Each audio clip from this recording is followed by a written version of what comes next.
नमस्कार, हमारे IGNOU audio books channel पर आपका स्वागत है। इंदिरा गांधी राष्ट्रीय मुक्त विश्वविद्यालय, school of vocational education and training, सॉवेट। Bachelor of arts, vocational studies, micro, small and medium enterprises, बावमसन। सेमेस्टर 2, भड़े 182 हिंदी भाषा और संप्रेषण। खंड 1 हिंदी भाषा और संप्रेषण 1। इकाई 4, व्यंजन के उच्चारण के प्रकार। 4.0 उद्देश्य। प्रस्तुत इकाई का उद्देश्य उच्चारण के आधार पर हिंदी भाषा के व्यंजन वर्णों के भेदों का परिचय प्राप्त करना है। हमने पिछली इकाई में हिंदी की समूची वर्ण व्यवस्था और उससे जुड़े महत्वपूर्ण तथ्यों के साथ उच्चारण व उच्चारण स्थान संबंधी तथ्यों का भी विस्तार से अध्ययन किया। इस अध्ययन से स्पष्टतः अब हम यह जानते हैं कि हिंदी के वर्णों को 2 भागों में बांटा गया है, स्वर एवं व्यंजन। पिछली इकाई में उच्चारण संबंधी सभी जानकारियों के बाद अब यहाँ उसी क्रम में आगे व्यंजन वर्णों के उच्चारण के आधार पर उनके प्रकारों के संबंध में विस्तार से अध्ययन किया जाएगा। 4.1 प्रस्तावना। यह तो पिछले अध्ययन से ही स्पष्ट है कि व्यंजन भी स्वरों की तरह वर्णों के भेद हैं, पर ये स्वरों से इस रूप में भिन्न हैं कि इनका उच्चारण स्वरों की तरह अवरोधहीन नहीं होता। उच्चारण अवयव इसके उच्चारण में तरह-तरह के अवरोध उत्पन्न करते हैं। इस कारण इनकी अपनी कुछ भिन्न विशेषताएं भी बनती हैं। यही नहीं, उच्चारण के क्रम में उच्चारण स्थान के अतिरिक्त कुछ अन्य कारक भी इसे प्रभावित करते हैं। ये प्रभाव व्यंजनों के वर्गीकरण के अनेक आधार तैयार करते हैं। यहाँ विस्तार से इन कारकों व उनके प्रभावस्वरूप उत्पन्न व्यंजन के अनेक भेदों की चर्चा की जाएगी। सर्वप्रथम यहाँ आगे बढ़ने से पहले व्यंजन की परिकल्पना को दोहरा लेना आवश्यक है, क्योंकि आगे की समस्त चर्चा उसी को केंद्र में रख कर की जाएगी। वैसे व्यंजन व उसकी विशेषताओं को हम पिछली इकाई में विस्तार से समझ चुके हैं, इसलिए यहाँ केवल उसका संकेत मात्र ही किया जाएगा। व्यंजन की परिकल्पना की विस्तृत जानकारी के लिए आप पिछली इकाई से सहायता ले सकते हैं। 4.2 व्यंजन से अभिप्राय। स्वरों से विपरीत व्यंजन के लिए हम जानते हैं कि इनका उच्चारण अबाध नहीं होता। व्यंजन वर्णों के उच्चारण के समय मुख से बाहर निकलने वाली वायु के मार्ग में बाधा उत्पन्न होती है। वस्तुतः इनके उच्चारण के लिए उच्चारण अवयवों यानी जिह्वा तथा निचले ओष्ठ द्वारा मुख के भिन्न भिन्न उच्चारण स्थलों पर वायु के मार्ग को बाधित किया जाता है। उच्चारण स्थलों एवं उच्चारण अवयवों पर भी विस्तार से चर्चा पिछले अध्याय में की जा चुकी है। मुख विवर के ऊपरी अंग जिनमें ऊपरी ओष्ठ, दंत एवं वर्क्स, तालु, मूर्धा, कोमल तालु कंठ एवं स्वर यंत्र हैं, इन्हें उच्चारण स्थल कहा जाता है। इन उच्चारण स्थलों पर उच्चारण अवयव, जिह्वा एवं निचले ओष्ठ अपने परिचालन से बाधा उत्पन्न कर भीतर से आती वायु को रोकते हैं। क्षणांश के अवरोध के बाद झटके से हवा मुख विवर से बाहर निकलती है और इस क्रिया से इन वर्णों का उच्चारण संभव हो पाता है। एक अन्य महत्वपूर्ण तथ्य यह भी है कि इनका उच्चारण स्वतंत्र नहीं होता। इनका उच्चारण स्वरों की सहायता से ही संभव हो पाता है। स्वर के बिना इन्हें उच्चरित नहीं किया जा सकता। स्वर रहित व्यंजन को हलंत से प्रदर्शित किया जाता है। इस तरह हम कह सकते हैं कि व्यंजन उन वर्णों को कहा जाता है जिनका उच्चारण स्वतंत्र न होकर स्वर वर्णों पर आश्रित है एवं जिनके उच्चारण में वायु मुख में किसी न किसी रूप से बाधित होती है। इस परिभाषा के आधार पर व्यंजन वर्णों की विशेषताओं को यदि हम दोहराना चाहें तो हम पाएंगे कि व्यंजन वर्ण सर्वप्रथम स्वतंत्र रूप से स्वयं उच्चरित नहीं होते, ये स्वरों की सहायता से उच्चरित होते हैं।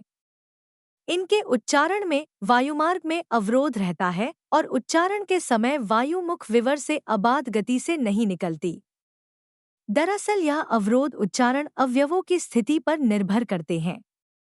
स्वर की सहायता से उच्चारित होने के कारण इनका उच्चारण देर तक नहीं किया जा सकता और इनके उच्चारण का उत्तरांश, बाद का अंश, स्वर का उच्चारण ही रह जाता है। जैसे क, ख, गया प, फ, ब आदि किसी भी व्यंजन के उच्चारण में अंततः की ध्वनि ही देर तक गूंज सकती है। यहाँ क, ख, ग या प, फ, ब का उच्चारण सीमित समय तक ही सुनाई देगी। साथ ही व्यंजन का उच्चारण किसी उच्चारण स्थान विशेष से होता है। वह स्वरों की तरह पूरे मुख विवर में गूंजते नहीं हैं। 4. 3 उच्चारण स्थान के आधार पर व्यंजन के भेद। उच्चारण स्थानों की चर्चा के क्रम में हम समझ चुके हैं कि वर्णों के उच्चारण के लिए वायु को रोककर या उसे कई प्रकार से विकृत करके यह कार्य किया जाता है। वायु को मुख में रोककर या उसे किसी अन्य प्रकार से विकृत करने की इस क्रिया को प्रयत्न कहा जाता है। इन प्रयत्नों के अनुसार व्यंजन के भेदों कई आधार दिखाई देते हैं, जिन्हें निम्नलिखित रूप से देखा जा सकता है। सर्वप्रथम प्रयत्न की प्रकृति के आधार पर यह कार्य किया जाता है। दूसरे श्वास की मात्रा के आधार पर यह कार्य किया जाता है। और तीसरे स्वर तंत्रियों के कंपन के आधार पर भी यह कार्य किया जाता है। अब यहाँ इन तीनों प्रमुख आधारों को समझने का प्रयास किया जाएगा तथा उनके अनुसार व्यंजन के भिन्न भिन्न भेदों का परिचय प्राप्त किया जाएगा। इस दृष्टि से सर्वप्रथम प्रयत्न में अवरोध की प्रकृति और उसके अनुसार व्यंजन के भेद को समझने का प्रयास यहाँ किया गया है। 4.3 एक अवरोध की प्रकृति के आधार पर भेद। व्यंजन वर्णों के उच्चारण में उच्चारण स्थान पर उत्पन्न अवरोध की प्रकृति भिन्न भिन्न प्रकार की होती है और अवरोध की प्रकृति की भिन्नता के अनुसार व्यंजनों के मुख्य रूप से 3 भेद किए जाते हैं, जो इस प्रकार हैं: स्पर्शी, अंतस्थ एवं ऊष्म। इन 3 मुख्य भेदों के अतिरिक्त स्पर्शी व्यंजनों को भी पुनः स्पर्शी, संघर्षी एवं स्पर्श संघर्षी जैसे उपभेदों में बांटा गया है। इन सभी भेदों को नीचे क्रमिक रूप से समझाया जा रहा है। 1. स्पर्शी जिन व्यंजनों के उच्चारण के समय कोई उच्चारण अवयव यानी जिह्वा आदि किसी उच्चारण स्थल को स्पर्श करते हुए क्षण भर के लिए मुख विवर में वायु के मार्ग को अवरोधित करता है, वे सभी व्यंजन स्पर्शी व्यंजन कहे जाते हैं। हिंदी वर्णमाला में क वर्ग, ट वर्ग, त वर्ग इन सभी के प्रथम 4 व्यंजन स्पर्शी माने गए हैं। इस तरह स्पर्शी व्यंजन की सूची निम्न होगी: क, ख, ग, घ, ट, ठ, ड, ढ़, त, थ, द, ध, प, फ, ब एवं भ। संघर्षी कुछ व्यंजनों के उच्चारण के समय उच्चारण अवयव उच्चारण स्थान को स्पर्श कर सकने की स्थिति तक ऊपर नहीं उठ पाते हैं, पर दोनों एक दूसरे के इतने निकट आ जाते हैं कि दोनों के बीच से निकलने वाली वायु घर्षण या संघर्ष करती हुई बाहर की ओर निकलती है। ऐसे वर्णों को संघर्षी की संज्ञा दी जाती है। हिंदी वर्णमाला में श, स, ह व संघर्षी व्यंजन माने जाते हैं। इसके अतिरिक्त फु, खग जैसी आगत ध्वनियां भी इसी कोटि में शामिल होती हैं। इस तरह संघर्षी व्यंजनों की सूची निम्न हुई: श, श, स, ह, व, फ, खग। स्पर्श संघर्षी कुछ व्यंजनों के उच्चारण में स्पर्श तथा घर्षण दोनों प्रयत्न दृष्टिगत होते हैं। इनके उच्चारण के समय इनमें उच्चारण अवयव उच्चारण स्थान को स्पर्श करने के बाद दूर तो हटते हैं, किंतु फिर भी इतने निकट रह जाते हैं कि वायु घर्षण करती हुई ही मुख से बाहर निकल पाती है।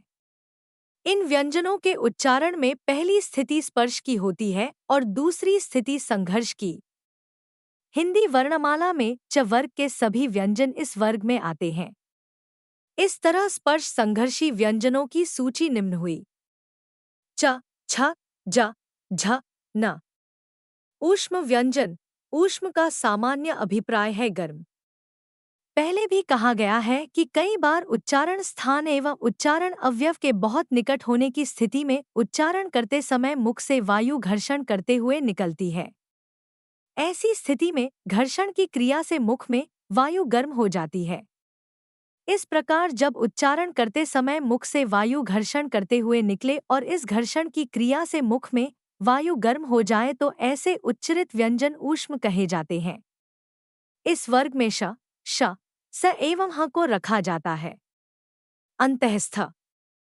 कुछ व्यंजनों के उच्चारण के समय जिह्वा, तालु, दांत और ओष्ठ निकट तो आते हैं, किंतु इनमें कहीं भी स्पर्श नहीं होता।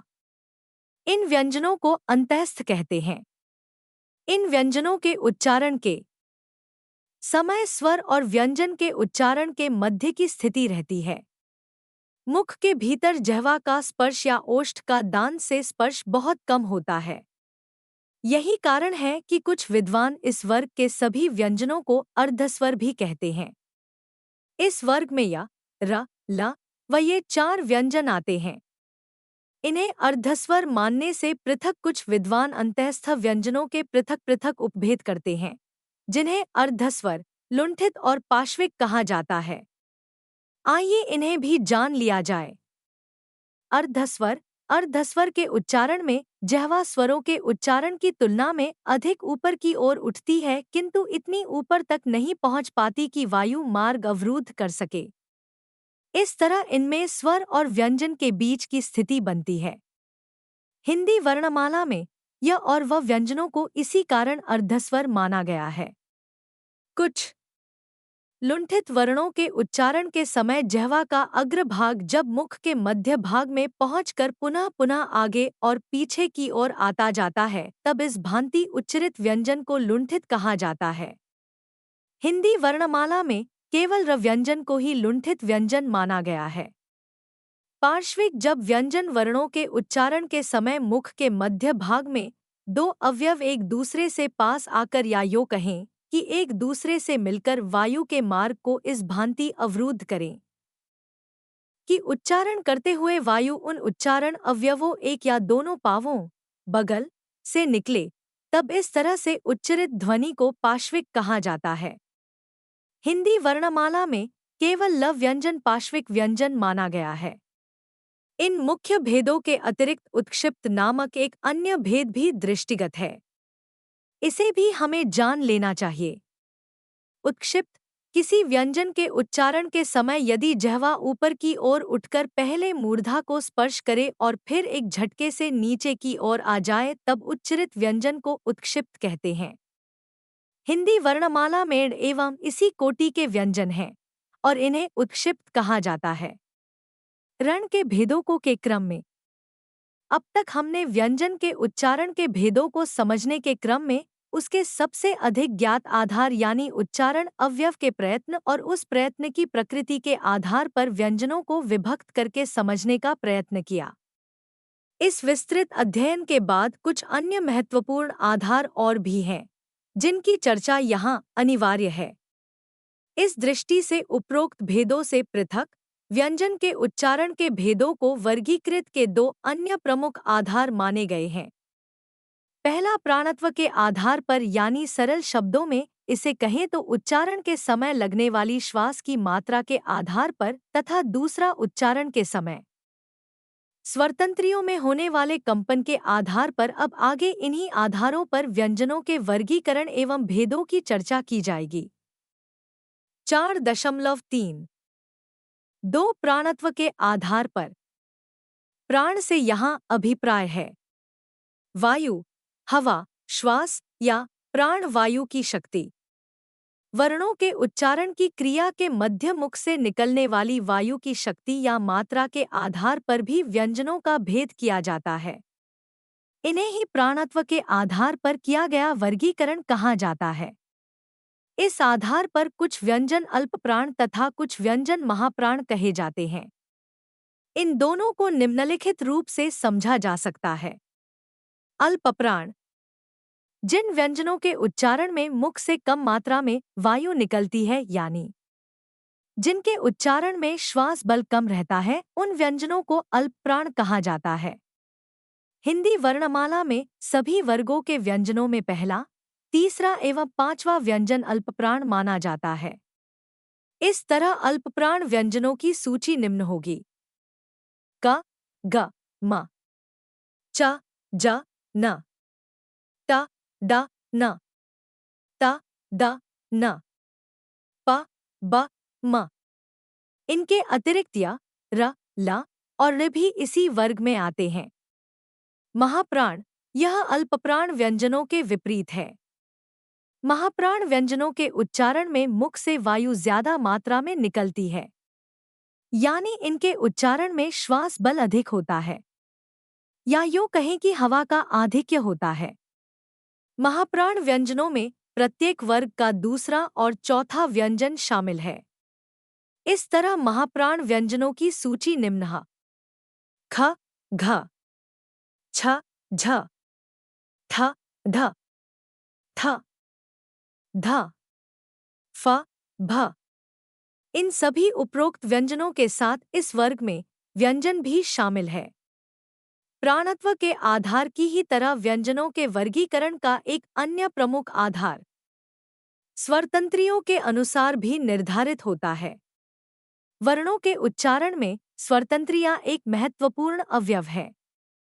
उच्चारण के समय जब फेफड़ों से बाहर आती हुई हवा इन स्वरतंत्रियों से टकराती है तो इनमें कंपन होता है, यानी एक प्रकार की झंकार उत्पन्न होती है। यह कंपन उच्चारण के मध्य स्वरतंत्रियों के निकट आ जाने से उनके बीच से निकलती हवा के कारण होता है। इस कंपन के होने या न होने के आधार पर भी व्यंजनों का भेद निर्धारित होता है। इस दृष्टि से व्यंजनों को दो भागों में बांटा जाता है: घोष तथा अघोष। घोष घोष व्यंजन वे हैं जिनके उच्चारण में स्वर तंत्रियों के निकट आ जाने के कारण उनके बीच से निकलती हवा में कंपन होता है। हिंदी वर्णमाला में क वर्ग आदि पांचों वर्गों के अंतिम तीन व्यंजन घोष माने गए हैं। इस तरह घोष व्यंजनों की सूची निम्न है: ग, घ, म, ज, झ, न, ड, ध, न, द, ध, न, ब, भ, म। अघोष घोष व्यंजनों से बिल्कुल विपरीत जिन व्यंजनों के उच्चारण के समय स्वर तंत्रियां परस्पर दूर रहती हैं और जिनके उच्चारण में मुख तक आने वाली वायु में कोई कंपन नहीं होता, उन्हें अघोष कहा जाता है। हिंदी वर्णमाला के सभी वर्गों के पहले दो व्यंजन अघोष माने जाते हैं। इस तरह क, ख, च, छ, ट, ठ, त, थ, प, फ व्यंजन अघोष की सूची में शामिल हैं। स्वरतंत्रियों के आधार पर व्यंजनों के भेद के इस विस्तृत अध्ययन के साथ व्यंजनों के उच्चारण के सभी प्रमुख भेदों से हम परिचित हो चुके हैं। यह विस्तृत अध्ययन हिंदी भाषा की वर्ण व्यवस्था और उसके मध्य व्यंजन के उच्चारण संबंधी सभी पहलुओं से हमारा परिचय करवाता है। मुख्य रूप से प्रयत्न के आधार पर, उच्चारण में लगने वाले समय के आधार पर तथा स्वरतंत्रियों में कंपन के आधार पर किए जाने वाले ये भेद व्यंजन की विस्तृत समझ के लिए अनिवार्य हैं। 4.4 अर्धस्वर यव। कुछ समय पहले तक य र लव को अर्धस्वर माना जाता था, किंतु आधुनिक भाषा शास्त्रियों का मत है कि र और ल में व्यंजनों के गुण अधिक हैं, अतः अर्धस्वर य और वही माने जाते हैं। ये दोनों अर्धस्वर के रूप में अन्य भाषाओं में भी मान्य हैं। यह ध्वनि, इस ध्वनि के उच्चारण के लिए पहले तो जीभ जैसी ध्वनि के लिए तैयार होती है और फिर एक प्रकार के जैसी जिह्वा का मध्य भाग उठकर कठोर तालु के बहुत पास पहुंच जाता है। यह सघोष अवृत्ताकार तालव्य ध्वनि है। उदा, यम, वयस्क, सुरम्य आदि। वह ध्वनि, इस ध्वनि के उच्चारण में दांतों की ऊपरी पंक्ति निचले ओंठ के संपर्क में आती है। श्वासवायु निकलने के लिए बहुत पतला मार्ग रह जाता है, अतः उच्चारण में घर्षक बहुत कम और श्वासवायु की गति अत्यंत मंद हो जाती है। वह को कुछ विद्वान घर्षणहीन व्यंजन कहते हैं। 4 अप्रैल 2001। ध्वनि, जीभ की नोक उलटकर जब लातू को स्पर्श करती है तब वह पीछे की ओर घिरती है और उसका निचला भाग मूर्धा को छूकर यह ध्वनि उत्पन्न करता है। यह सघोष अल्पप्राण मूर्धन्य उत्प्रेक्षित ध्वनि है, जैसे उड़ना, तोड़ना। 4 अप्रैल 2002। ध्वनि। ध्वनि का एक महाप्राण प्रतिरूप होता है। इस ध्वनि के उदाहरण हैं गड़, बाड़, चिढ़ना। 4 अप्रैल 2003। ल ध्वनि। जीभ की नोक वर्क्स को छूकर मार्ग बंद कर देती है, किंतु श्वास वायु जीभ के एक या दोनों पार्श्वों में से निकल जाती है। जीभ को लकी स्थिति में रखकर श्वास को अंदर खींचने पर यदि वायु जीभ के एक ही पार्श्व में से अंदर जाने लगे तो समझिए कि ल के उच्चारण में भी वायु उसी ओर से बाहर जाएगी। यह सघोषवर्त्य अल्पप्राण पार्श्विक ध्वनि है। उदा। ललक, लाल, तत्काल। 4.4। 4 ध्वनि। जब जीभ की नोक बहुत तेजी से चलती है और या तो श्वास वायु के लिए स्वतंत्र रूप से फड़फड़ाती है, तब ऐसी ध्वनि उत्पन्न होती है। हिंदी में र ध्वनि सघोष, अल्पप्राण वर्त्य, लुंठित होती है। उदा। घर, रोपना, करील। कुछ शब्दों में दोहरे लुंठन भी पाए जाते हैं। उदा। छर्रा, चर्र, मर्र। 4.5 नासिक्य ध्वनियाँ। स्वर यंत्र पार करने के बाद वायु 2 भागों से बाहर निकलती है। 1 मुखविवर, 12 नासिका विवर। मुख विवर से निकलने वाली मौखिक ध्वनियाँ मानी जाती है। यदि वायु अंशतः मुख विवर से और अंशतः नासिका विवर से निकले तो इस प्रकार की ध्वनियाँ मौखिक नासिक्य ध्वनियाँ कहलाती हैं। यदि वायु पूर्णतः नासिका विवर से निकले तो उत्पन्न ध्वनियाँ शुद्ध नासिक्य ध्वनियाँ कहलाती हैं। 4.5। 1 अनुस्वार। स्वर का उच्चारण स्वतंत्र रूप से होता है और व्यंजन स्वर के सहारे उच्चरित होते हैं, इसलिए व्यंजन स्वर से पहले आते हैं। किंतु अनुस्वार की स्थिति निराली है।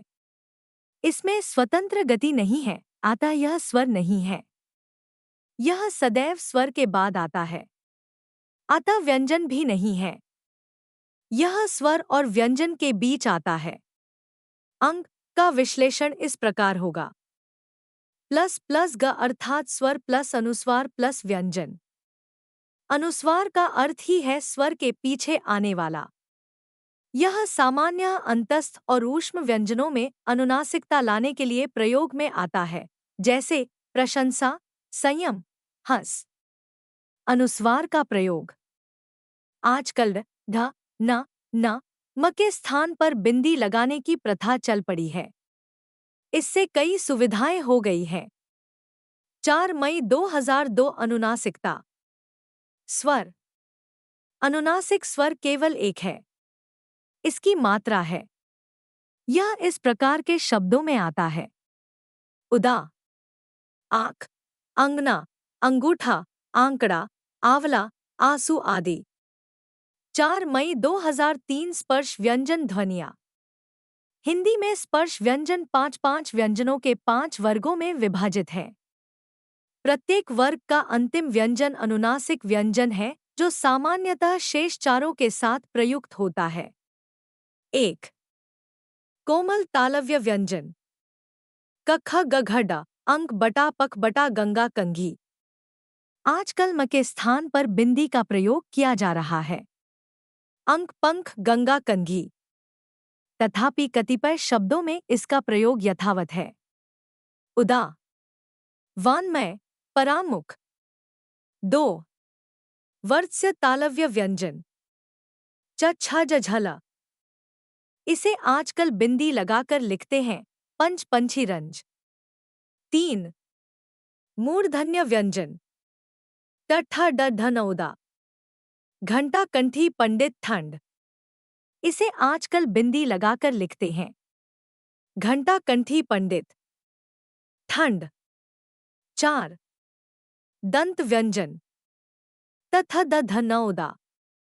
तंतु पंथ गंदा अंधा।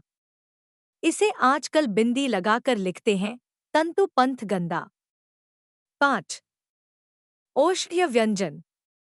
प फ ब भ म उदा। कंप गुम्फन। लंबी। दंभ। आधुनिक रूप कंप, गुम्फन, लंबी, दंभ। म का महाप्राण मह भी है। यह ऐसे शब्दों में प्रयुक्त होता है। तुम्हारा, कुम्हार। अंध। 4 मई 2004। हिंदी व्यंजनों के क्षेत्रीय रूप। हिंदी की मानक ध्वनियाँ क्षेत्रीय रूप में प्रचलित हैं। कतिपय उदाहरण इस प्रकार हैं। 1. ल, हरियाणवी। बालक, बा। का, फ। कुमाऊनी। दीपावी, काओ। मारवाड़ी, बा, ज। 2. कुछ क्षेत्रीय बोलियों में न की ध्वनि न रूप में उच्चरित होती है। प्रणाम। गुण। प्रणाम। गुण। ऋण। ऋण। 3. कुछ बोलियों जैसे हरियाणवी, मालवी आदि में न ध्वनि न रूप में उच्चरित होती है। हरियाणवी। अपना। होना। चलना। मालवी। अपनी। जूना। अपना। जोड़ो। 4. कुछ बोलियों जैसे ब्रज, कन्नौजी आदि में लतथाड़ के स्थान पर र ध्वनि उच्चरित सुनाई देती है। जैसे ब्रज, दुबला, बीड़ा, झगड़, झगरो, कन्नौजी, थाली, थरिया, जोड़े, जोरे। 5. कुछ भाषा बटा बोलियों में ह ध्वनि का लोप दिखाई देता है। जैसे ब्रज में साहूकार साहूकार तथा बहुबहु उच्चरित होता है। 6. राजस्थानी की अनेक बोलियों में स ध्वनि ह रूप में उच्चारित होती है जैसे 10, 100, 10, हो, 7। बिहारी की बोलियों में ल ध्वनि र में परिवर्तित हो गई दिखती है जैसे मछली फल, मछरी, फर। 4. 6 सारांश। प्रस्तुत इकाई का उद्देश्य उच्चारण के आधार पर हिंदी के व्यंजन वर्णों के भेदों का समुचित अध्ययन था। इस वर्गीकरण का परिचय हिंदी वर्ण व्यवस्था के मध्य व्यंजन वर्णों की वास्तविक स्थिति का ज्ञान प्राप्त कराने के साथ व्यंजन का स्वरूप एवं उसकी विशेषताओं का भी विस्तृत परिचय कराता है। इन विशेषताओं का ज्ञान स्वर वर्णों से उनके भेद को भी स्पष्ट करता है। तत्पश्चात यहाँ व्यंजन के प्रमुख वर्गीकरण के आधारों की चर्चा की गई और उन आधारों के अनुसार विस्तार से व्यंजन के संभव सभी भेद का भी ज्ञान कराया गया। इस दृष्टि से उच्चारण स्थलों के आधार पर होने वाले व्यंजन के भेदों के अतिरिक्त घोष, अघोष, अल्पप्राण या महाप्राण जैसे आवश्यक विषयों एवं उनके अभिप्राय को हम यहाँ समझ सके। इस तरह यह इकाई हिंदी की वर्ण व्यवस्था के समुचित परिचय की महत्वपूर्ण कड़ी है और विशेष रूप से व्यंजनों के सम्यक ज्ञान को संभव बनाती है। धन्यवाद। मिलते हैं अगले वीडियो में अगले पाठ के साथ।